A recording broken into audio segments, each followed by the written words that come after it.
I can mispronounce it perfectly easy. It is a hard cult. So the genres of TTRPG. Derail!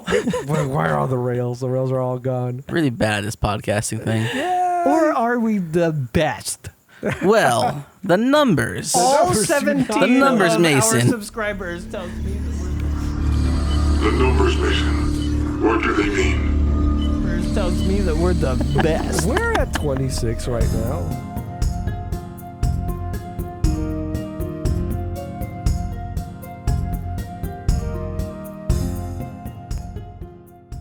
Welcome to Take the Damage podcast by Unfortunate Ones. I'm Sav, I'm Nix. And I'm Graythorn. and today's topic is Oh, I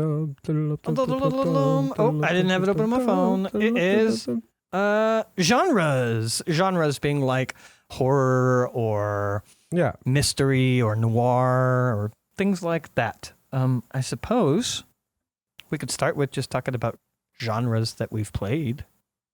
Yeah, I mean, we did. Also, we don't need to use like snappy names. Yeah, if you're saying Delta Green, obviously horror, but like mystery horror, occult. Occult, mystery, suspense. I don't like the way you say occult. You're Occult. pronouncing it correctly, and I don't like it. You're supposed to pronounce it fast and wrong. That's the American way.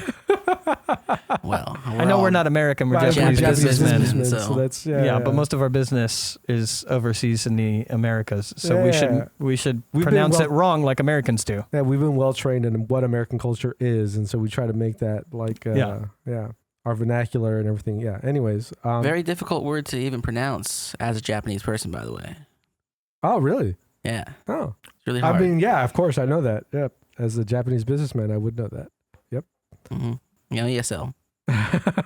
You wouldn't know by listening. Well, one person. I can't relate because I am so immersed in American culture that I can mispronounce it perfectly easy. It is a hard cult. So the genres of TTRPG. Derail! Why are all the rails? The rails are all gone. Really bad at this podcasting thing. Or are we the best? Well, the numbers. All numbers do not 17 numbers, of our Mason. subscribers tells me that we're the best. We're at 26 right now. Are we? Fuck. Yeah, we're at 26. I have stopped paying attention for like 2 months. Hey, we're doing all right. We could do better. Hey, like and subscribe. How you guys doing? Do you like people kind of sticking to a topic, but not really? Based off of how this podcast is going, we stuck to the topic for a total of like 2 minutes. All right, so Delta Green, genre, occult. Yeah.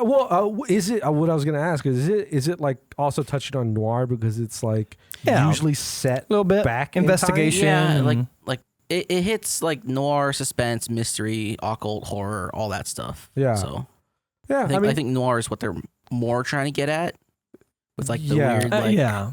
Yeah, I get that feeling. I get that feeling of like you're it's almost trying to be the portrayal of like a detective series. Yeah, you could see it in the way they write the things in the manual. Yeah. Even when you're not playing someone with the origins of a detective work is what you're doing. Yeah. And So- it's very focused on, at least the variation we played by Gray was very, very focused on that like investigatory, like, you're here, here's a mystery. It's very horror. It kind of based. lends itself to that naturally because you are playing a person. You're not a superhero. Yeah. So you have to be able to navigate and figure out what's going on without just constantly being in combat, because you will just get fucked up if you enter combat ever, really. If you can avoid combat completely until Cthulhu comes out and kills you because you're nothing. I mean, even then, like some of the combat you get into to push the themes of the game is like, if you witness some crazy shit, if you're about to fight something crazy, guess what? Yeah, you're a regular person.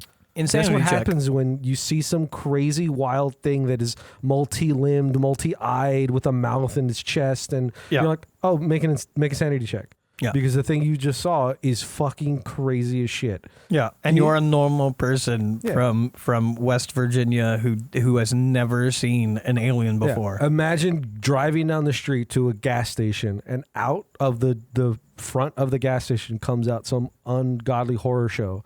You're not going to be like, checks out. Yeah. You're also not going to be like, I cast Eldritch Blast. You're going to be like, I cast shit my pants. Yeah. So, I mean, horror. We've definitely touched our toes into horror. My Saturday campaign started with horror. As we got more players, people wanted other genres. Yeah. And then we evolved as a table. But it definitely started with horror, and that was running just 5e. I think horror is really fun. I really enjoy playing horror. I love when a DM or as a DM does that like slow description, intentionally trying to make people uncomfortable.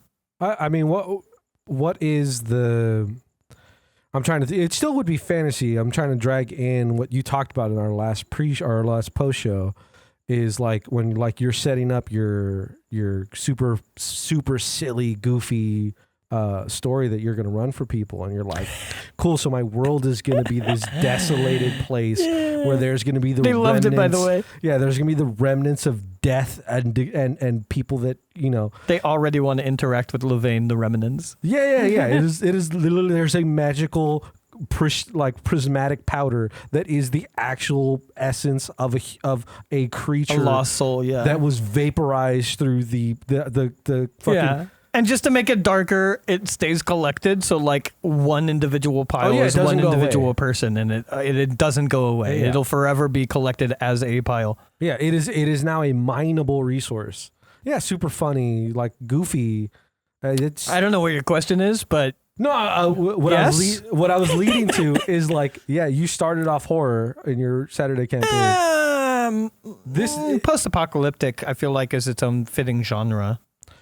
But yes, very dark, gritty. I mean, I would say something like that theme of like not really horror though, because it doesn't touch on scary at all. It's more just gritty, dark, grim. Would that be grimdark? What is grimdark? I think grimdark is a specific adventure book. This guy, I'm trying to think, because to me, in my mind, it would fit horror themes because it's a horrific thing. Like, it is a horrific thing of the world, not necessarily. I mean, the literal word of the word horrific, sure, I'll give you that. But horror generally touches on scary. Like you're trying to actively scare your players. Yeah, is that what you mean? Yeah, and there's nothing scary about this. Yeah, because again, when I think of the horror genre, I don't necessarily think of the actual things happening to the players. It could just be your setting. Yeah, like your setting could be. Well, but like The Walking Dead, it's it's zombies, which like very much horror theme. I would not say The Walking Dead is a drama. It's gritty, it's dark, but it's a drama. It's not. You wouldn't call. I would not call it a horror. As horror. Not really. No, not at all. Really? Now, conceptually, The Last of Us, something about similar. So The Last of Us has the same like touches of like post-apocalyptic, desperate, having to deal with like the really horrible conflict of like overly powerful survival groups. It touches on all of those things, but it most certainly tries to scare you as well. Horror. Last of Us horror. Yeah. I'm right now my brain's only going to like body horror, which is like the Cronenberg stuff where like but like that, like The Thing, like that's a horror movie. It's because it's intentionally all it's in the direction of trying to scare you. Yeah, all the characters are in scary situations. Paranoia is a thing. Like that makes sense. I guess if your characters aren't actively being suffused with fuck, god damn it, if they're not actually like trying to be scared a lot, like it's a lot of D&D I feel like is more like action thriller. Is really a common like maybe not D&D specifically, I'll try to be more general, like TTRPG fantasy a lot of times is more like action thriller or drama. I was gonna say drama. Yeah. Like even like drama, political intrigue, Action, definitely. Action thriller. It also touches on like noir and mystery and some campaigns. Like I think do. I do that a lot because I love being in the city. My campaigns almost always are in the city. It's hardly ever you're fighting creatures in the woods or going into caves or things like that. It's almost always.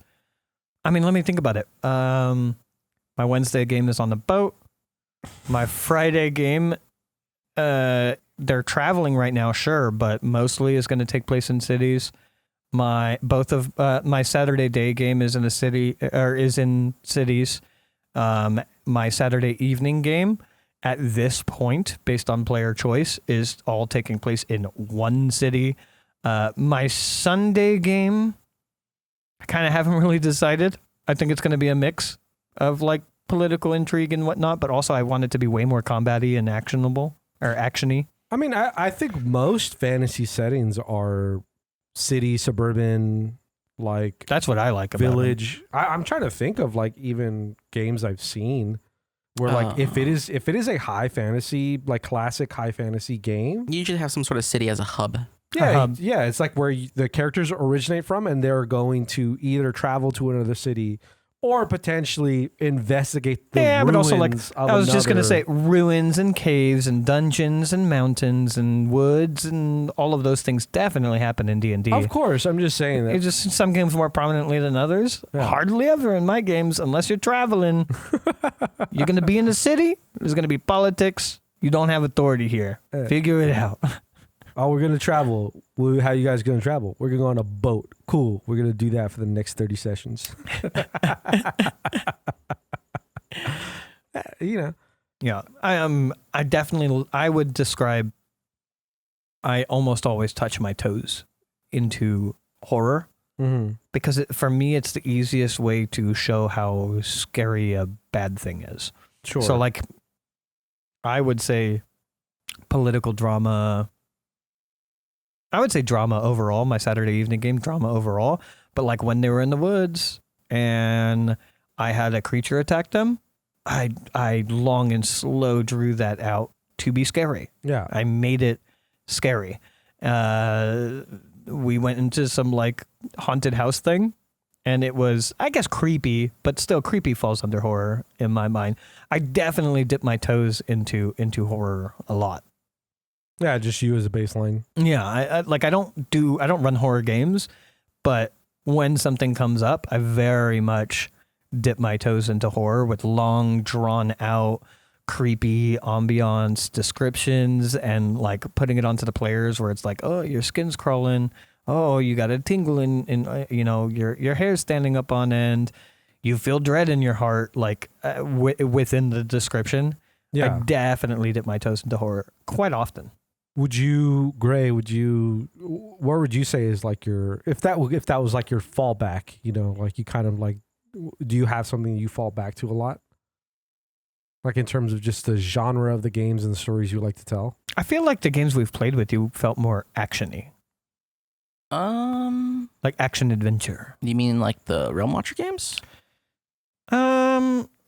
Realm Watcher games, the limited amount that we did in your system, the AD&D shit that we ran. I don't think I really have a thing to fall back on. It's usually kind of just like what's appropriate at the time. Yeah. Like if I need to do a thriller suspense thing, I can just do that. Sure. If I'm doing an adventure thing, like I think my last long form campaign was political intrigue. I was about to say, because I think I remember the last time I tuned into one of your streams. Well, the last time it was a Delta Green game, so it was like all investigation was all like that noir. And I was a player there. And you were a player there.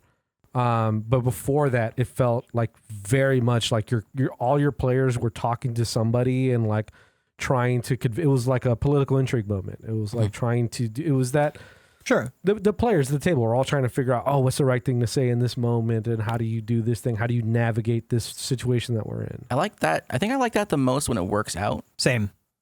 When it works out. When it doesn't work out, I think it's the worst. Yeah, we talked a little bit about that in the pre-show of it not working out. But yeah, that's when it works out. Political intrigue is probably my favorite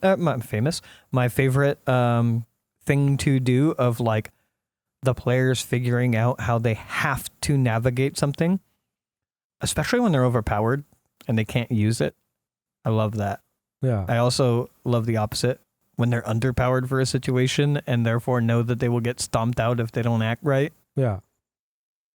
And then I think my previous long form before that, it was a little bit more adventure-y. Because the world was their oyster. They had no ties to anything except for like their starter quests, and 3 out of 4 of them did theirs. And like, I think the first big hook was there's big creatures out there in the wilds and people worship them. And so they went and did stuff around there, and there was like... Yeah, that's what I meant by like action adventure. That sounds action adventure to me. That was pretty much action adventure with a little bit of itty-bitty inter-monster politics going on. Okay. That they didn't follow that thread through. After that, more adventure-y stuff. And my first long-form campaign was all action adventure, I think. I think mostly it's because I put all the big powerful people and creatures in, or big powerful people in the cities, and then they usually end up being NPCs that people can talk to, and they learn that there's stuff out there, so then they go and do stuff, and it's like, hey, we found this stuff out here. It's like, oh, go find more. And then they go find more, and it ends up just being more of like an adventure hook. Yeah. Action adventure. So, yeah. It's like, because sorry, real quick, if we could go over just to remind me, because it's been a long time, but like trying to think about your Realm Watcher games, we had the one in the tunnels, I would say, dipped its toes into horror. The one where we were like underground, and there were like I don't know, there was some big like some creatures. sort of creatures. Yeah, that some were big like creature still in the tunnels. They were like big too. Like we had like a time limit that we had to do. Oh, was that was my second game?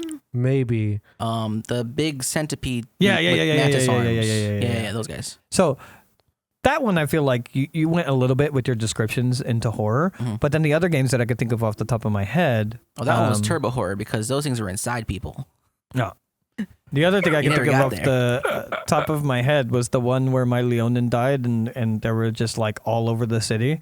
That was game 3 with all the eldritch creatures. Yeah, but that felt more action adventure to me. Yeah. And then the one where we ran across the kobolds, and I was a punchy Goliath. That was the first one. Yeah. And one of Nyx's characters became like pseudo king of the kobolds. King of the kobolds. Yeah. Action adventure. I feel like a lot of action adventure. I think action adventure just my default mode of running things, because it allows me to make NPCs that are there and present.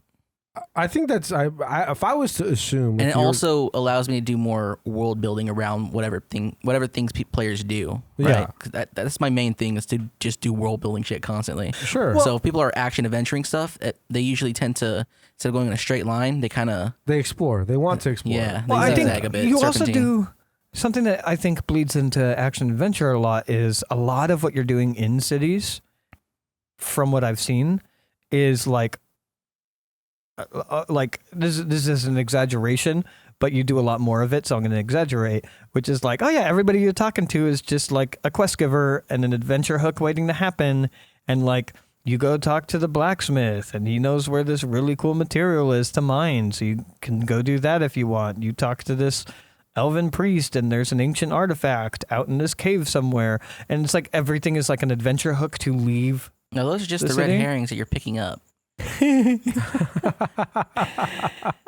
Those are the red herrings that are hooking you. Because like for me, the adventure hook is the city. Like there's nothing calling people away from my cities, and like they have a reason to come to this city, and then figuring out the city, that is the campaign. And that's why I would say like political intrigue is often a big part of my games. And it sounds like you do the same thing. It sounds like you have a lot more quest givers in your games. My cities aren't like that. My cities are figured out. There's like 10% to figure out if you want to actually delve into it, but then you're going deep into politics, and like you're trying to figure out like why is this city the way it is, or who's running the city and why are they corrupt. That's the kind of thing. My main world that I play with, there's things. Most of the things to do are outside the city, because the humans have lost control of the world for the most part. And stupid. humans. You know, there are monsters all the way to the north that want to kill him. There are monsters, you know, slightly to the east that want to kill him in the lands that they used to live in. There are monsters to the west that want to kill him. You know, it's that kind of thing. There's a bunch of places that you can go out and go and do stuff, and there's always someone out there who's also trying to do those things too. And there's also someone in the city who's trying to do those things too. So that's kind of how just my world is set up to play. Yeah, that's kind of what I mean though about like a bunch of quest givers that take you outside of the city. Is that like most of the important things to do are outside of the city, so there's a lot of people in the city telling you to go do them, if that makes sense. Mm-hmm. And I think that really pushes towards an action-adventure style campaign genre. Yeah. I think the default that most people probably play, that most people's experience with TTRPGs in general, is probably the action adventure, because it's kind of like what it's set up for. Oh, it's made for it. Well, D&D is at least, and also made for like it. If you do, you guys in particular, Sav and Gray, like you're often set up in a situation where it's a freeform campaign, where like it is kind of my players' decisions to like they get to choose what they're doing. And I imagine most players are just like, oh, I want to go do something. Let's go talk to this guy. Let's talk to the tavern guy. Let's talk to the bard in the street. Let's talk to the police chief. Let's talk to the mayor. Hey, mayor, you got problems? And it's like, yeah. Then of course it's gonna be, oh yeah, I got something in the mountains, or some guy who's fucking throwing shit off a rock or something. Yeah, most of my games run more like G&G, which is like, or like G&G ran, which is like you have a thing that you're trying to do, but figuring out how to do it, I let them do in a freeform way. But like, it's not just wandering around, to be clear, only because that doesn't sell very well on startplaying.games. Because I would genuinely wish for all of my campaigns to be completely freeform and they just exist. That would heavily be my preference, is that there's no hook. You guys are just here together. Do stuff. Speaking of player preferences, even G&G, again, with that setup, we're like, yes, we did have sort of, at least in the first section of it, we sort of did have a goal to just get money. And even past that goal, it was kill the bad guys. Kill the bad guys. Yeah. Even then, the majority of a lot of what we did was just, hey, we go to town. Are there bounties? You know, like, hey, who's the person who has money? I want to get a job. And so it was like taking on jobs, doing little jobs here and there, having opportunities to get in with criminal people, to be like, okay. And then the criminal people are like, hey, you want work? Go do this job. Go do this thing. You know, go take out this person, talk to this person. When you were seeking work, yeah. Yeah, when we were seeking work, and even beyond the point of... Because it was kind of like almost nobody just approached you for work. You guys were approaching other people for work constantly. Of course. Yeah. And I'm just saying player preference in terms of like how majority of players like and play the game. And even like what happened a little bit towards the end of our, you know, where we put a pin in G&G was my character's growing frustration with the rest of his party, where like we had a thing, like there's a thing you're supposed to be doing. Yeah, we did all the part where we prepped. We did all the part where we got ready to start taking out these people, and now we're just taking on another job. Well, like for what end? And the thing is, I wanted to do an Australian accent, and Gray wanted a machine gun, and those stars aligned, and that's why we had an extra prep, like preparing to take on the bad guys hook. No, I get it. I was just saying, like, I think it's just people just get enamored with the action adventure stuff, and like, oh no, there's a reason why it is like probably for TTRPGs the most common genre. Yeah. In general, TTRPGs, but I mean that would not be true of Call of Cthulhu. That would not be true of Vampires of the Masquerade. It would not be true of Delta Green. Those are horror games. Yeah. But Pathfinder, I bet you, is action adventure where people dip their toes into mystery, into political intrigue, into drama, into horror, you know, wherever they could dip their toes into. Pathfinder, Daggerheart, D&D. I imagine all of those are kind of like, it's a classic fantasy. Action adventure is probably the default. And then people dip their toes into other things. I started watching because, of Critical Role put out, they created they started a new series based around Daggerheart. Yeah. And it is very how deep in? I might if What? it's not that deep in, I might finally watch some Critical Role. It's like 3 episodes in, you know, but that's already like 15 hours of content. it's pretty close to 12. Well, they have a session 0 that they put out. Probably closer to So it's like 16. yeah. It's I started it. I got through session 0 and I'm like halfway through episode 1. Yeah. And Matt went very berserk. He went very like that grimdark and it's like horror themed.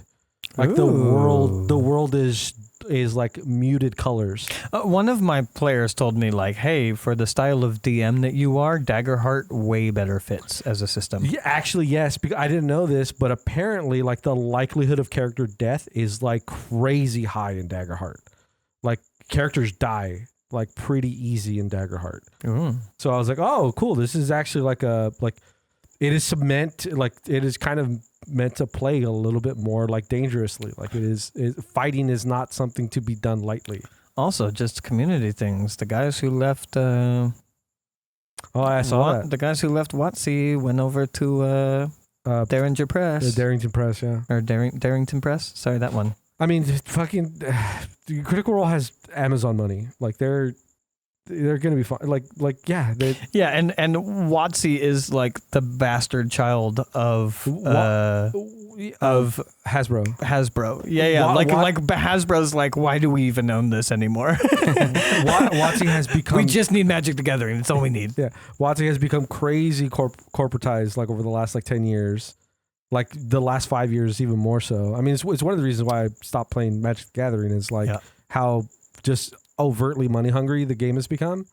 And like Critical Role is still foundationally that same group of people that found it. Yeah. So they're still, at least from the outside in, seem like they're still very open to just creative outlets to just be like, hey, it's kind of like it's the ambitions I have for what we're doing, which is like, if at any point we become successful, it'd be like the whole point of it is to be like, I just want to have creative freedom to just even make the cool things shit. that I want to dump money in is to take my workload off so that I can have more time for the creative part. Yeah, I It's just want to make cool all about shit. being creative. Yeah. Yeah. Absolutely. Me and my brother were. This is so off topic. We're so off topic. Fuck me. You know what? I'll save it. Yeah, Remind me. Save it for the post show. Me and my brother had a conversation. Remind me for post show. Yeah, post show. But anyways, Daggerheart and Matt and he talked about it a little bit in their session 0, which is it's another aspect of the actual game itself. The game that you're playing also definitely leans and pushes towards different kind of like genres. So Daggerheart being a more I bet you the default is still action adventure though. Sure. So far it's been set up as very actiony, but the world setting is very grimdark. Yeah. So like again, I've only gotten to like halfway through episode 1. I've already seen like I've been fed highlights of my shorts and whatever and like Instagram and all that stuff where like characters are already on death saves in like episode 2 or something or episode 1. Damn. And like Matt has said to the table, because it's a miniseries, like when you die, you die. Like when you die in this campaign, that player is out of the table. Oh, so like, I want to watch this.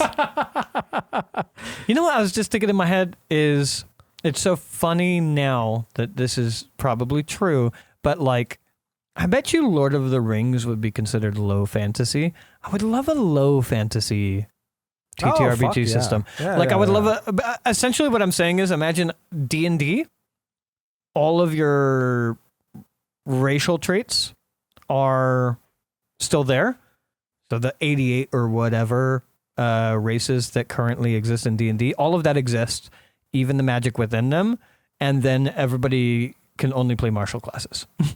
I mean, you've been talking about that for a while, except low magic world would still have some amount of magic, but it's like a few items and like I'm cool with items. A few characters. But items should be rare. I feel like items start at rare.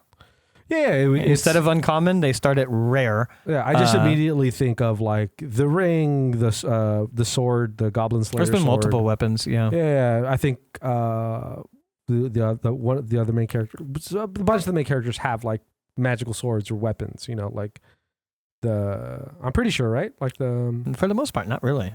No. So there's there's a sword that has a lot of lore behind it because it's the sword that was used to cut the ring off of. Oh, I thought that was magical. But it's not magical. Oh, okay. And then It's just super sharp. Yep. Oh. And then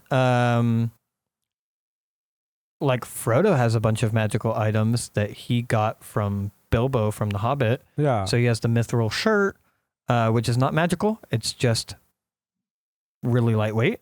And then he has Sting, and there's another sword. I think Gandalf has a magical sword. Yeah. Gandalf has a magical sword, I believe. And then Sting, the one that Frodo has, glows when there are Orcs. goblins or orcs around.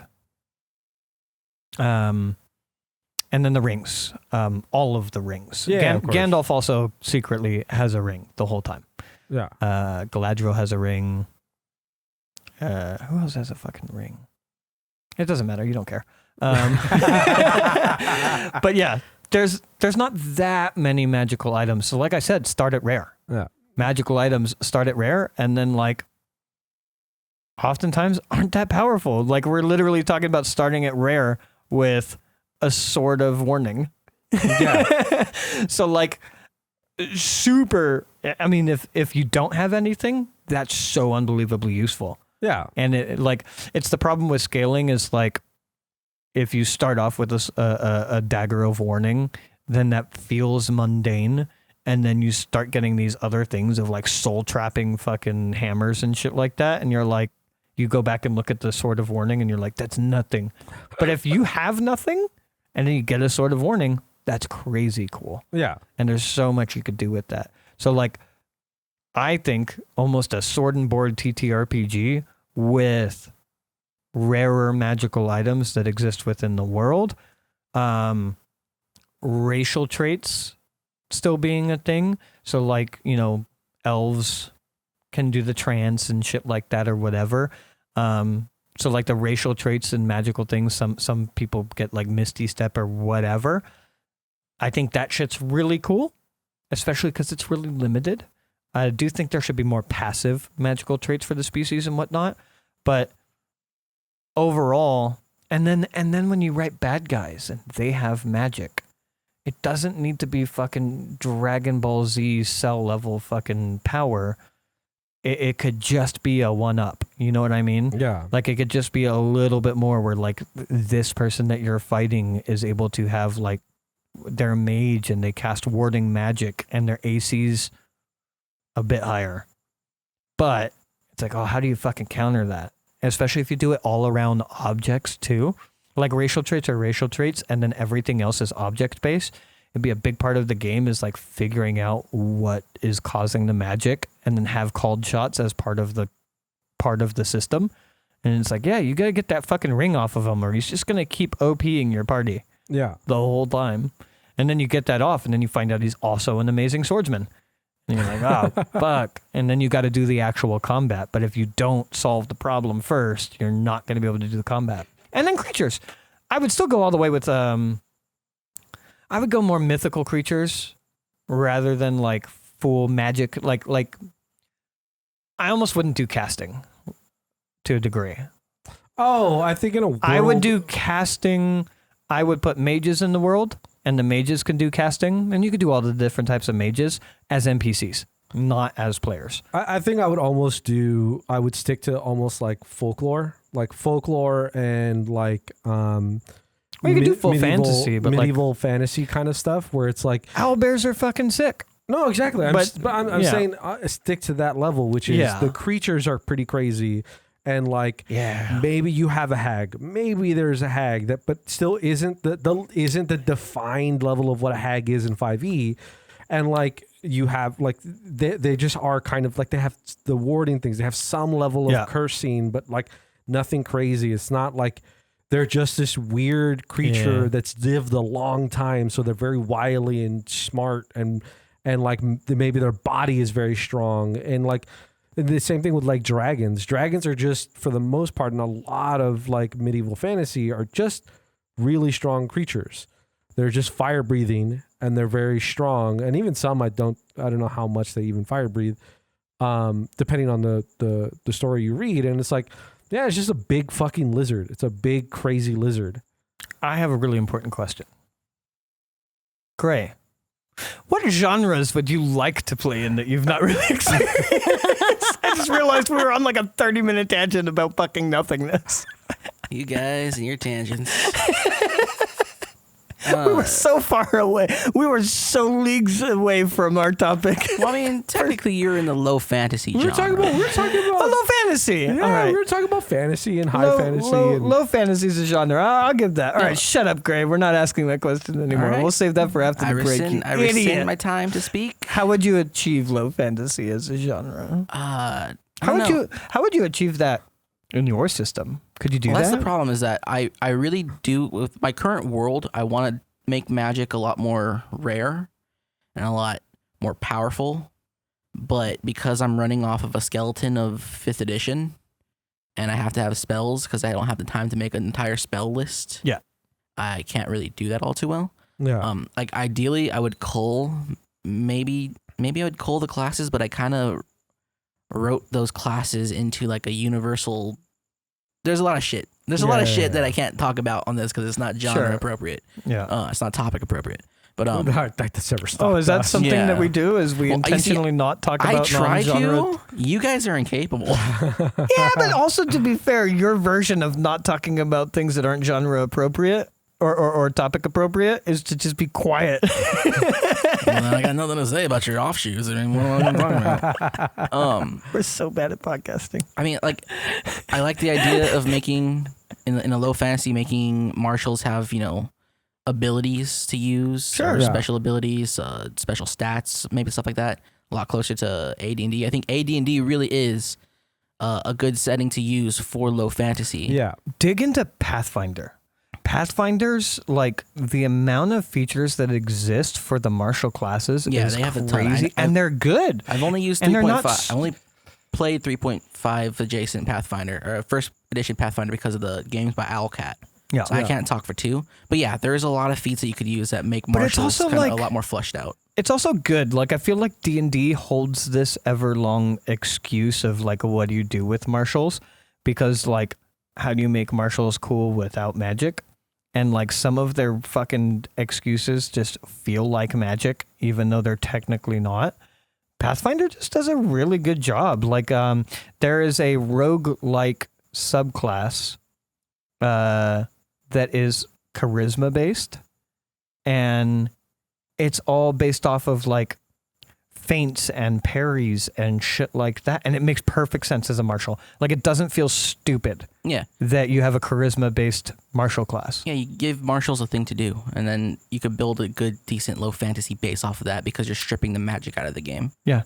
By giving them, actions or abilities or reactions or whatever your system is available to use. Yeah. Was that the genre that you'd want to play more of? Was low fantasy? No, we abandoned that because we realized low fantasy was a genre, and we technically weren't on a tangent. Oh, sorry. Yeah, kind of. I do like because a lot of my D&D interest comes from watching Koibu's games, Yeah. and a lot of his games I wouldn't call it low fantasy, his world, but it kind of rides that line where a lot of the characters are doing martial things. You have spellcaster characters, and they're really strong because it's 2nd edition magic. But like when it comes to magical items, when it comes to enemies, when it comes to monsters, it's like they really need those magical items to overcome those monsters because the magical items give them that much power. Yeah. And that's kind of just like a facet of 2nd edition, and I like that facet. So Mhm. to me, I see that as low fantasy, and I like that, and I kind of want to drive towards that. It just, low fantasy makes, like, there's like almost like a, I don't know, negative connotation to low fantasy in terms of magic, like it's somehow less magical. It makes magic feel more magical because Well, it's so much more special. Mhm. It's in a world where magic is so much less understood. Yeah. So that's the concept, is like there isn't magical weapons everywhere because nobody understands how to enchant the weapons.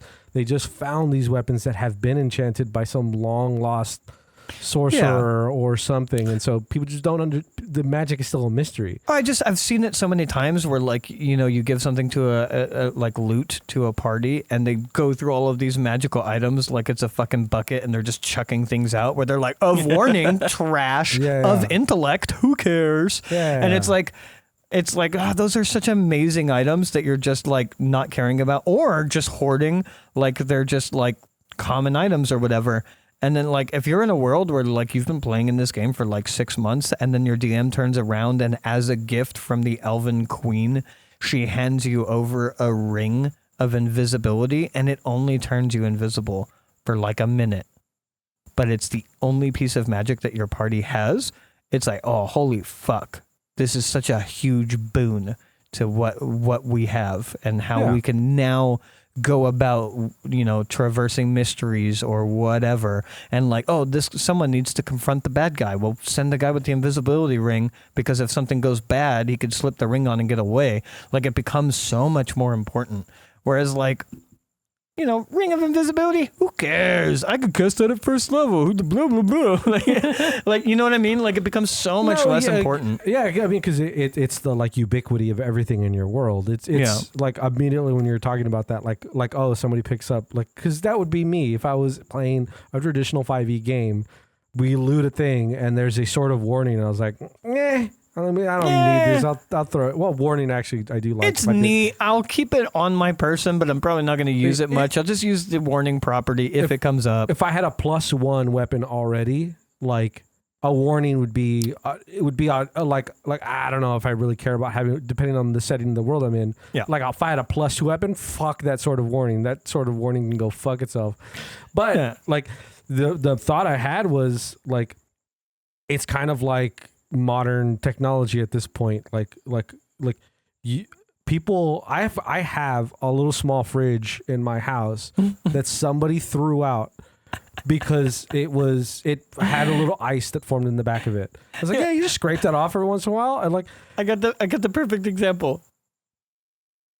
Banks used to give away toasters when you open an account. I was gonna say, you know how mad you would be if like for like, what do Americans celebrate? Hold on. Christmas as an example. Yeah. We're Japanese businessmen. Yeah, we're Japanese businessmen. I got it. Took me a second to realize. I was wondering how long it would take you to know what I was doing. So when across the sea Americans are celebrating Christmas, you know how mad someone would be if for Christmas you got a fucking toaster? It'd be like, why do I care about this? Or like, what a useless thing. And it's like, that was such a huge invention in our history. Yeah. If you had no tech at all, and someone gave you a toaster, you'd be like, my whole life's changed. The fact that also like that toaster you gave them, it could be a $5 toaster. And it's like, it's madness. It's madness that it's a $5 toaster. Yeah. And nowadays, if someone gave me a toaster, like I might not even have the wherewithal to be like, this is a perfectly good item that I can't use. None of my friends want. I guess I will don't. I'd probably just throw it away. Yeah, most people would. Yeah. It's a fucking toaster. Who cares? Yeah. Low-level tech. It's a fucking get it out of here. It's a sort of warning. Yeah. Like throw it in the garbage. That goes straight in the bin. But you could sell that and get like 5 silver. I don't. That's not worth it. The way that do we have to RP it? Not worth it. Throw it away. The way the fucking high fantasy settings work is there's some fucking like mage Walmart out there that some fucking level 3 wizard is just pumping out swords of warning to fucking ship out to the cities. You walk into a bar, there's 3 avatars of the God of War, a level 12 priest, a guy who slayed the dragon two towns down. That was an ancient dragon, by the way. Yeah. It's insane. Yeah. I'm just thinking about it now. God, this is probably bad advertising for my own games. I don't think I've given a single magical item in my whole professional DMing career. I'm trying to think. I don't think I have. I think I gave a couple in the beginning of one campaign and then lost track of it. It's so contextual to like what your game is trying to be and what your players are playing in that space. So like I could easily see you as a DM in general. I'm just not thinking about it. Yeah, but also like loot is just not part of my games. Yeah. And earning money isn't a big part of my games, so shopping as a byproduct doesn't become a big part of my games. Like, Lord's Fall was the complete opposite. Lord's Fall is I wanted to get you guys as juiced as possible all the time, so I just threw money at you, threw items at you. Like, what the fuck genre was Lord's Fall? That was high fantasy for sure. Action adventure, action adventure, high fantasy. I don't know if Murder Hobo is a genre, but eventually became black comedy. So yeah, it definitely dipped. It definitely dipped into dark comedy and like like I say, it was Always Sunny. Yeah, it was. Always Sunny is a good like. Always Sunny in Ava. Yeah. Or what was the name of the first city? I think it was Ava is the actual continent maybe. Okay, that works. That works. I don't remember. Always Sunny in Ava. It really was. Yeah. You guys, there were a couple times we were the bad guys. You guys were sick. It wasn't just you guys were the bad guys. It's like, all right, you guys need to work something out personally. 6:30 p.m. at Fancy Pants Bar. Yeah, I mean, easily everybody had a leaning evil alignment bone in their body in that campaign. Yeah. But again, it's... Except the Bard. I think the Bard was just full evil. I was about to say what direction you were going to go. Full evil. I'm pretty sure full evil. He was very much a participant in all of the horrible. I think Milgai was mostly neutral, but I think Milgai was mostly neutral. The Bard and was like at how evil the party he had just and gross. Was. Yeah. Like Jesus Christ. Meanwhile, my mom sent me to work with these guys. Yeah. Meanwhile, the Bard was like full on dipping into like Stockholm syndrome and shit in his favor. Oh yeah. They were real dark. Me as the DM, the genre I was subjected to by my players. You looked pretty uncomfortable multiple times. Yeah, my players were subjecting me to horror fucking genre. He came here giving us the adventure action, yada yada fun stuff. We gave him the grim dark horror, body horror. I think we went full on into horror. When it came to Lance, the character, I think we went full on into horror. Yeah. So you've captured this man. What are you going to do to him? Wait, what are you going to do to him? Whoa. What we're going to do is we're going to change the genre of your campaign to him. It's like, okay, I guess you do that. All right, let's move on. It's like, no. I want to have dinner with Lance. Yeah. We asked you, you joke, you did that thing that, shit, what's that really prominent DM? Brianna of Tarth? Yep. Yep. The really amazing thing that everybody's latched on to that she does of like, what you don't see is you kind of did something like that where you were like, you gave us like a little bit of his background where it's like, yeah, what you guys don't know is that like, Lance was, first of all, not named Lance. Lance, like, he was hard up, living in the streets. He found a groove. Yeah, I did and that. you gave us a little bit of that, and then we were like, keep him coming. We want to know more about this man's backstory. Yeah. As we dive into the depths of Stockholm syndrome of a mangled, like, if anybody's seen Game of Thrones, reek. We reeked him. Yes. And then Stockholm syndrome to get him to love us afterwards. I forgot what motivated was horrific. me. It was already past the reeking moment where he was fully reeked at that point. Yeah, you wanted us to feel bad. Oh yeah, it hit me one night where like, oh, let me write Lance's backstory. It's just like a story to tell you guys. And I didn't try to do too much of a tearjerker. Yeah. Just a little bit of like, oh, what would be in a life of a random bandit. Then I just said that once is before we started. Trying to make us feel bad. Yeah, of course. And then we wanted every session to start with the Lance story. Yeah. You guys are just like, cool. Anyways, let's get Lance out of the cupboard. One thing I think was really missing from that campaign is the reason why we were so willing to be to such a high degree of chaotic is I don't think anybody really cared about their characters. No. Like by the time we hit G&G, because like the deep drama, I think is a really big default for me as well. And I think by the time we hit G&G, like you guys cared about your characters so deeply and were so concentrated on like what your character would do, what your character would say, how your character would be feeling, what background would make sense for your character, trying to have those background things come up in RP and shit like that. Like there was so much depth. And Lord's Fall, we were so fucking horribly chaotic and gross and terrible, because I don't think any of us were truly connected, like to the point where we were like putting ourselves in the shoes of the character. Yeah, because we were just like, you know, it'd be funny if we reeked the guy. Well, and it was definitely an influence of the media that we were ingesting. So like Game of Thrones, all that stuff. Because I'm pretty sure that was around the time Game of Thrones was on. Like it was kind of going it through was it. years after, but yes. Yeah, it still is in popular culture of a thing. Oh yeah, for sure. To be done if you're to like capture a random person. Well, I don't know if it'd be popular to reek someone. No. I said popular culture. The idea of getting reeked. I Popular guess you at the could. table, I you guess could you say. could say it's Yeah. popular. Yeah. Anyways, but like, there was no attempt on my part to earnestly have you guys connect with your characters in any fashion, because it was literally a one shot where I randomly rolled characters for the table. That hits me every time when we think about the fact that it started as a one shot, and then it evolved into a mini game, and then it evolved into a campaign. Yeah, you guys were just like, hey, let's just keep playing, and it's like, oh, okay, cool, like we'll keep playing. What an awkward thing to do to your DM. Like, I don't think you would allow that now. Like, I think if we played a one shot and we were like, that was fucking amazing, can we do that as a campaign? I think anyone at this table now would be like, yeah, give me like a week or two. Oh, sure. I don't think we'd be like, yeah, I guess we could come back tomorrow and just keep playing in the game.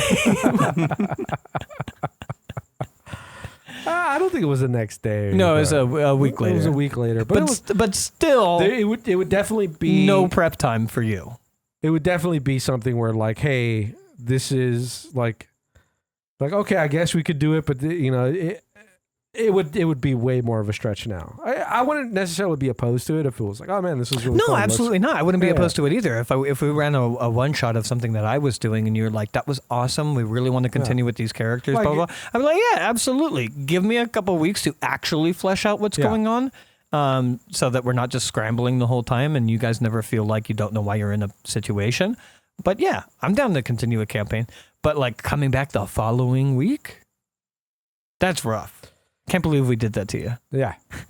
Dude, I think this episode is just murderously hard to stay on topic. I think it's... You know what might help? The loot table? A little refresher from our loot table. A little bit of a breather. Do we have loot table? We got one. Okay. I'm still gonna roll for it. You just like rolling. Here we go. You're a TTRPG player. You gotta roll. For everything. On the loot Got it. table. Let's go and see who our sponsors will be. I'll get tired of it I eventually. love how not on beat it is. Who our sponsors will be. Today's sponsor is 12. What does a 12 get us? Do we have one? We might not have one. We might have done all that for nothing. Oh my god, please don't have one.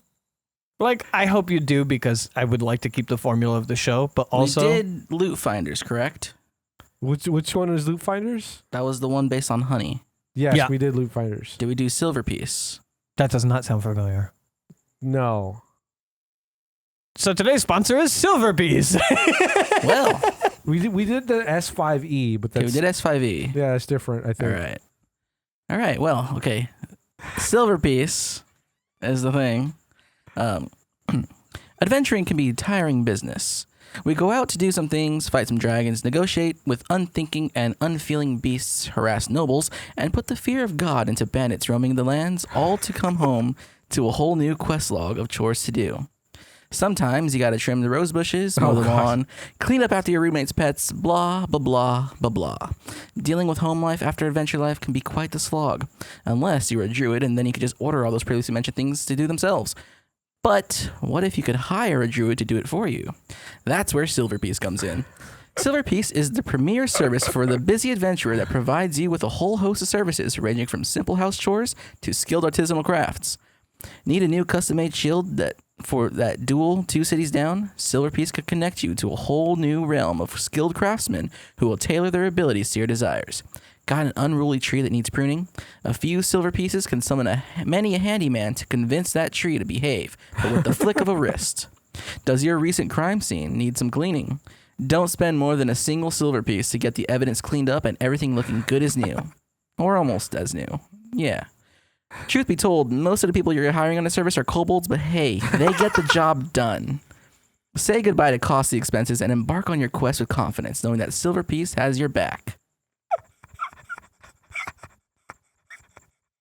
I just imagine you're legitimately trying to hire somebody to come and do a job. It's like, oh, I saw this advertisement. I got a bunch of unruly hedges. All right, cool. Go on Silver Piece. Hire this guy. Oh, they look good. Like, there's no profile picture, but whatever. All right, cool. They come over. All right, I got your edges. Do you have clippers? It's like, I don't. It's like, well, Okay, I just bite them then. 2 hours. I use hands. 1 hour. 1 piece, 1 hour. Okay, I go bite now. All right, I'm done. See you later. Come out, and it's just torn to shreds. Nothing's cleaned up. There's just trash everywhere. Also, parts of your lawn are dug out. You're like, hey, what's that? It was squirrel. Is this Fiverr? What is? Yeah, it's like a Fiverr. mix of Fiverr and TaskRabbit. Yeah. Okay. Except at the end of it, we find out that it's all kobolds. You're Oh, just good. hiring kobolds. Yeah. Oh, good. Yeah. Yeah. That's yeah. Cheap labor. Yeah. All right, so genres. Genre. What genres would you guys be interested in playing? I could name one off the top of my head. Horror? Body horror? Different pronunciation. I don't know anything about it, but I'm so curious as to what the TTRPG system Sword Lesbians is. Oh, jeez. I imagine romance has to be a big part of it.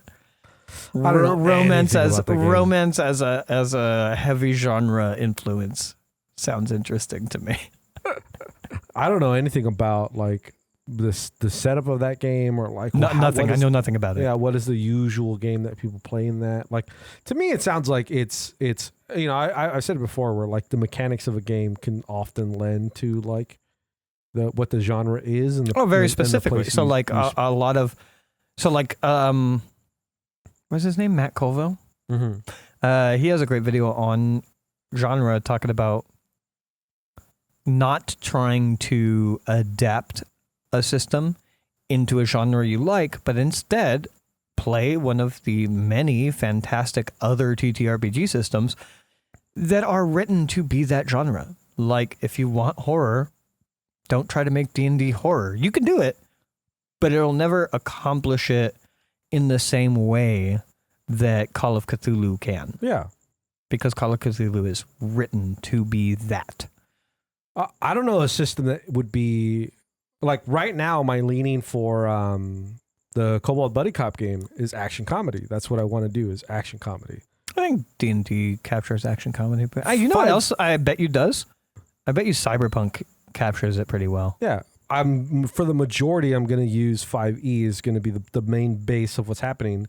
But there's a couple things that I want to add to it. Counterpoint, from some other we games. sell it as a system exploration and you use Cyberpunk. I mean, I have to learn Cyberpunk. I know. yeah. It's like a whole thing. I don't know a lot about that system. It's like what? I believe red is the most common. I think so. I didn't even know red. What does Cyberpunk Red. mean? Oh, okay. Yeah, I don't know. I don't know nothing about Cyberpunk. I'd be down to check it out. Because that would be so. That would be mine to answer the question. Sci-fi.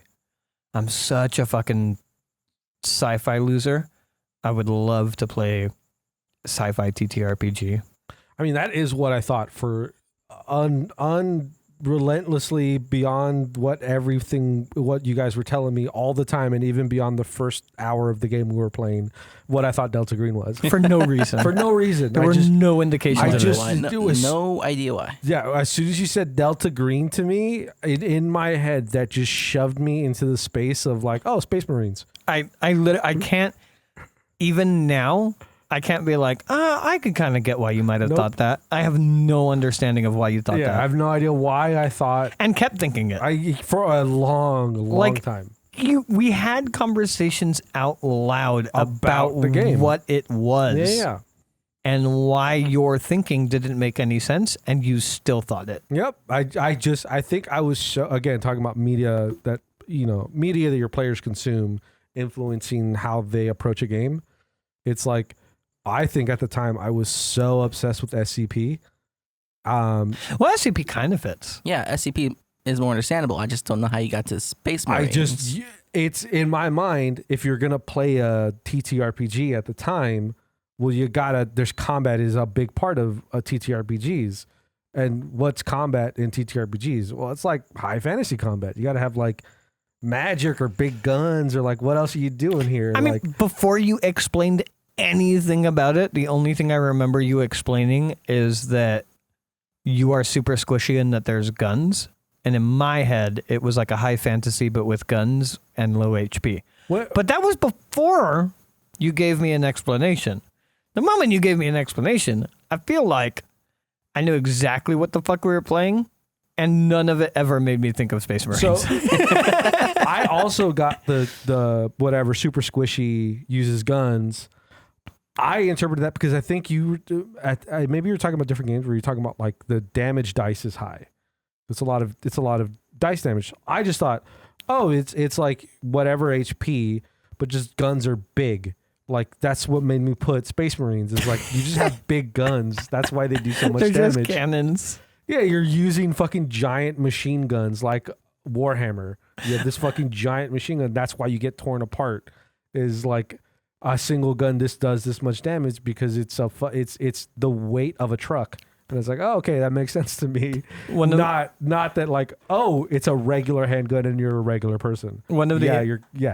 That makes sense. One of the interactions that I want to put into that game, the sillier whatever post-apocalyptic one, is starting the game with the two players that are playing fantasy creatures in what is now Earth, and they come across a dog kobold again, because and the dog kobold points something at them, and based on their knowledge of weapons, this is a gun, and based on the diameter of the barrel, this must be a fucking cannon, as he is holding them up with this thing that has like a 2 or 3 inch diameter barrel on it and trying to rob them.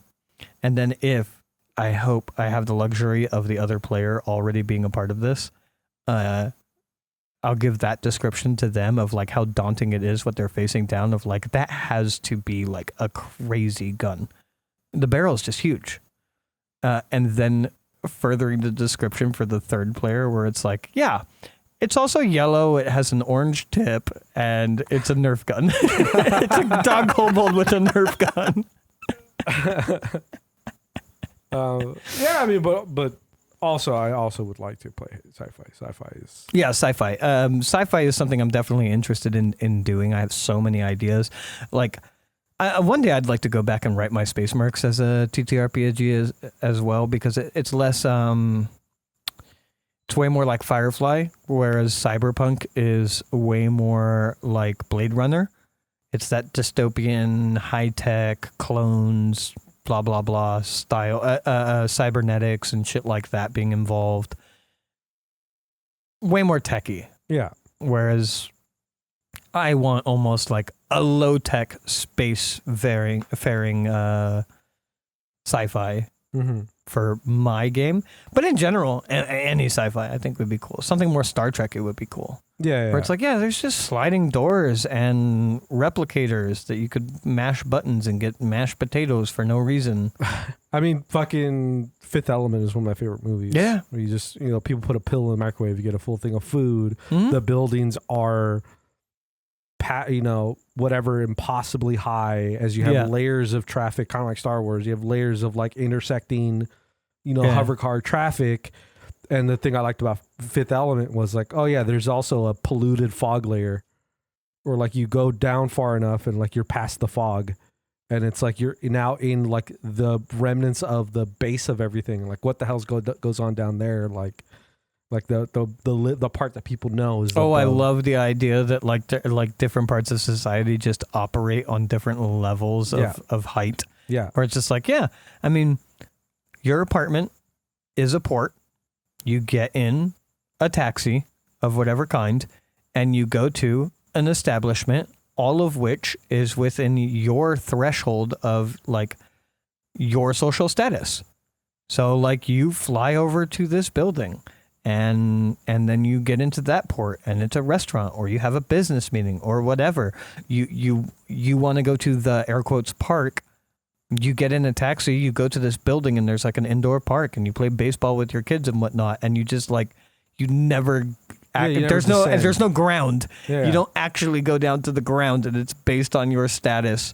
And then for the players to explore that and realize like, oh, there are surface dwellers. Yeah. And it's bad. Yeah, I mean I've always had a big love for like those older sci-fi genres and like always wanted to do something with it. Like even like I never read them, but I've always been interested in like the Dune series, like even that level of like intergalactic, like really hard layered. I don't even know what you would call that, because they're spacefaring, but it's all like there's like almost post-apocalyptic style. There's like huge layers of lore that have to deal with like political intrigue, like crazy and crazy political intrigue in Dune. Yeah. But like, I mean, even talking about like high fantasy in that way, like, but like also, sci-fi in that way, also like the system I'm making is fucking like the craziest high fantasy. Like, it's full high fantasy. It's fucking, if you made a magic and you were like, I want to make a magic system, but it's anime, like. Oh, I have something posted in the Discord. I've made my own downtime system with crafting and magic items and shit like that. Cool. Nice. I keep forgetting to put the whip of our system exploration. Anyway, that's post-show talk. Sci-fi is definitely one that I think you could actually use Delta Green to run, but it is very much not Delta Green. Classic noir. I feel like you could just use the Delta Green character sheet and run like classic. I like to look at the Delta Green character sheet and say, this is a sheet for normal human beings. Yeah, that's kind of what I mean. Yeah. So you could just run, it's the 1950s. You are an ex-sergeant or whatever that's joined the police force. You're an investigator. It's downtown Chicago and a crime happens and you have to figure it out. Boom. Yeah, I feel like you could just use Delta Green sheet for that. Yeah, I like the way you put it, where it's the Delta Green sheet is almost perfect for this is a human person's sheet. Yeah, this is a normal non-magical creature. Yeah. And this is what they're good at. Yeah. Just kind of ignoring the sanity aspects of it. In terms of like, if you don't even have to ignore it. You would just you could also reclass it into stress. Yeah, it's stress. Yeah, that's what I was going to say. Well, just also like, just like even the parts of like having to go to therapy and whatnot could absolutely play into this. Essentially what I'm thinking is like, if you just lean slightly into Sin City, if that's the type of noir, right? And then even the insanity shit could play. Yeah. Where it's just like grim noir. That made me think of like, oh, could I do? Because I also love like old gangster movies. Like that's what I'm saying. Like old, like Goodfellas. Yeah. Yeah. So like, that's what I'm saying. Yeah. Like, could you do like a Goodfellas style story? I think you could. Yeah. With the Delta Green, because that's what our channel should be. Is just us butchering the Delta Green system to play other genres. I've commandeered the Delta Green system for my own purposes. I just never got to finishing it. Where you're normal, non-magical creatures, you're not adventurer level. Yeah. But you're stuck into a place and you got to do things. Yeah. I'm like, you know what? They're normal people. I'm going to throw them into Delta Green. And I got to find a way for them to coincide and interact in the same world. I mean, it's kind of like what we talked about before. Like if we made like a low-born system, which is like you are a normal person. I do want to make a low-born system. Yeah, in the world of it's a high fantasy setting. Yeah, the setting. Because it's the opposite of what I was saying. What I'm saying is like you are a level adventurer in a low magic setting. That's what I was saying earlier in the podcast. Now the lowborn idea is that you are a nothing commoner, a low level nothing, but in a high fantasy setting. Yeah, that's for me. I just part of me loves the idea that you're just like in your shop or you're at your tavern that you go to every night where you spend a copper that you drink that you fucking of the 4 that you earned that day to have a drink before you go to get some bread to take back home. And then as you leave your tavern, you just see like a Tarrasque in the background and like adventurers and just things blowing up. And you're just like, nothing to do with me. That's not my business. My house is in the opposite direction. Thank God. Or thank fucking Sultar or whatever. I don't know. You show up to your house, there's a giant rat on the porch, and now you're like, fuck. I know. I was like, fuck. Like, where the fuck is my shovel? Love it. It's an improvised weapon. Are you proficient with improvised weapon? Oh, yeah. Also, you got bit. Is it going to get infected? Yeah. Now you got to go to the clerics. Well, they'll heal you. It's going to be this much money. Oh, you don't have that much money? Now you got to become a cleric. Shave your head, shave your eyebrows. That's your life now. Or you're an amputee now. I think that genre is called suffering. Yeah, and the system of playing suffering in is lowborn. God, I love it. Noir. Noir is a big genre that I would love to play. My biggest gripes about it is I'd much rather play in it than DM it. Mm-hmm. And the reason for that is simply how much research it would be to know what the fuck was going on in the 1950s. Yeah. I have no idea what was going on in the 1950s. It is daunting. It is daunting to in most. If you were to try to really like in the same level where you feel like you need to be prepared for that for like a noir setting, in sci-fi relatively similar. It's like to like just realize that like the same amount of ground that you're covering. Yeah, but I feel like I could blag sci-fi. And I feel like I could make so much shit up. Yeah, and then I feel like I could do that in sci-fi. I knew enough about the Wild West that I felt perfectly comfortable doing it there. But like the 50s, I don't know shit about the 50s. Yeah, but I think like the 20s. What the fuck do I know about the 20s? Everybody was drinking. Cool. That's all I know. Unless somebody was really trying to be a stickler about it. Again, you could also just be, this is America. This isn't America. It's America. This is a 1950s America. Like, it doesn't have to be where somebody, if they wanted to be a stickler about, well, actually, they didn't have, but like, you could probably make pretty good guesses. Like, decent. If you wanted to make a phone call, you had to go to a payphone. Yeah. Like there is no cellular phones. There are landlines. Yeah, I just almost feel like I'd rather be a player and to be able to quickly ask the DM and be like, hey, I'd like to make a phone call. How do I go about doing that? And then the DM being like, well, you'd have to go to a payphone. Okay. Rather than me have to think of all of the answers. Go to a payphone that goes to a person operator that goes to a person who has to dictate the message. Because there is no way to put your message on tape. Fuck yeah.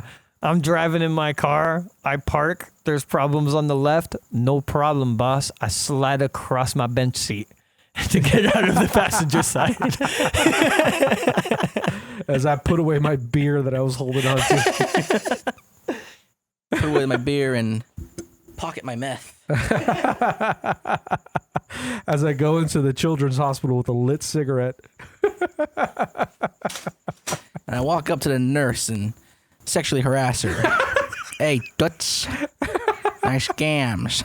Oh my God, I would genuinely, if I were to do a 1950s noir, Delta Crane, which I'm heavily thinking about now doing on the channel. If I were to do that, I would find the best video or series of YouTube videos to teach the transatlantic accent. Oh, yeah. And send it to all of you, my players. Like, you don't have to, but I would really appreciate it. I would also very much practice, because like everything I do is improv. I would very much sit there and practice listening to noir music and trying to do the noir. I would also homebrew. I would homebrew on top of Delta Green and like kind of like Honey Heist. Yeah. Kind of like that, where it's like, oh yeah, here's an easy out. You guys can get inspiration, like D&D style inspiration, where you can get get a reroll anytime you guys go into a narration. Oh yeah. If you guys are sitting in a situation and then all of a sudden it's like listening to this Mook talk to me this way. Yeah. And I can see the lies out from beneath his teeth. You know what, DM? This seems like a really important scene right now. So I would like to go into a noir moment. We'll call it a noir moment. And we're like, okay, cool. Let me change the music. While I was sitting here listening to this Jamoke tell me about his days, something I normally wouldn't care about. Something about him caught my eye. I noticed a little dribble of sweat on his left cheek as his right hand twitched a little. Something about him just seemed off. And The damned words if I'm he not was going to get down to the saying bottom of it. stank like flies on a turd.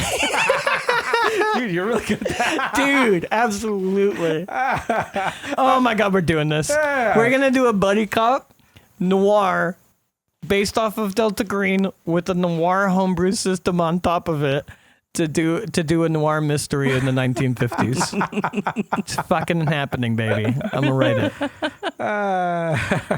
That's pretty good. That has to be on our actual playlist. So we got to do our system exploration first. We have so many things. Let's tackle the first thing first. The first things first is you got to stop having a job again so that we could get some extra podcasts in so we have our backlog so we can start doing other things. Because the moment you're done with that, I'm going to turn and look it over your green. I'm going to be like, let's play some Delta Green. All right, how do we feel about that? I don't think we talked about genre at all. No, we were talking about it in like half a second. It's a wild card episode. It was a little bit of a wild card episode. One of many, I'm sure, will happen. Yeah. This felt more Who like fucking cares? We talked so much about TV. We weren't even talking about deep TRPGs. we did a lot of TV talk about like what other people have covered it and what they're doing. But yeah, I mean, I just can't find myself to get back on topic. In fact, I'm having such a hard time with it. I feel like I need inspiration. So if you could just play some noir music. okay. As I was sitting here listening to my fellow podcasters, I couldn't I was help thinking myself. about how I might get myself back on topic. I couldn't help myself but talk about anything else. As we're sitting here lost like a fat kid at the produce department. There we go. You got that. I That was a love good one. That you was a good doing, one when you got there. fucking absolutely, just based on you doing that. Oh my God, it's our go-to fucking accent for fooling around. It's going to be in Boston. It's going to be transatlantic Boston. Yeah, see? Yeah, anyways. Like and subscribe. Like and subscribe, hit bells. Thank you for listening to Take the Damage podcast by Unfortunate Ones. We do appreciate it, even when we're this off topic. This is what the show will evolve into eventually. Oh, eventually we're going to run out of topics. We're going to run out of topics. We're going to have to start talking about other things. Well, essentially, when we run out of topics, I think our post show is just going to become our show. Yeah. Yeah. At that point, we could just play the games. That too. And then our post show could be talking about the game. That too. Yeah, I mean, Our podcast becomes our post show of game sessions. Yeah. yeah, which is what? Who cares? Yeah, just keep original- listening. We'll just keep talking. Yeah. That was the original, like, These guys can talk forever what? No, we about can't. nothing. It is why we started a and podcast. everything. We started doing the end and then we started talking about something else. What do you mean we can talk about anything all the time? Thank you for listening to Take the Damage podcast by Unfortunate Ones. Today's topic was somewhat genres. Thank you for listening. That as the title, somewhat genre. Somewhat genres. Please like, subscribe, hit the bell to get notifications whenever we put out new videos, and get spammed to high heavens with our shorts. And keep checked in while we talk about relatively unimportant things. I'm Sav. You can find my links in the description over at startplaying.games. I do professionally run D&D games if you ever want to check them out. More than welcome to join any of my games or reach out for a custom request. I'm Nix. I'm here. Gray? I'm Graythorn. Links are in the description. I'm currently-ish, depending on when this releases, running a mini campaign on my YouTube channel. You can find it. You can also find me do it live at Twitch. 0th level characters. They have no level. They have no hit dice. They got one spell that they can use one time, I think. Or no, they could use based on whatever. It's a thing, and I think they're doing pretty well playing as teenagers that don't know shit about shit. Oh, that's cool. It sounds awesome. I actually want to check in. And my next episode should be the last one. and then I'm gonna decide on what I'm gonna do from there. Because coming home directly from work and then playing the game, my brain is fatigued and I can't even find words. Oh, yeah, I've had that recently. It's a kind of a pain. Cool. Thank you for listening. Bye.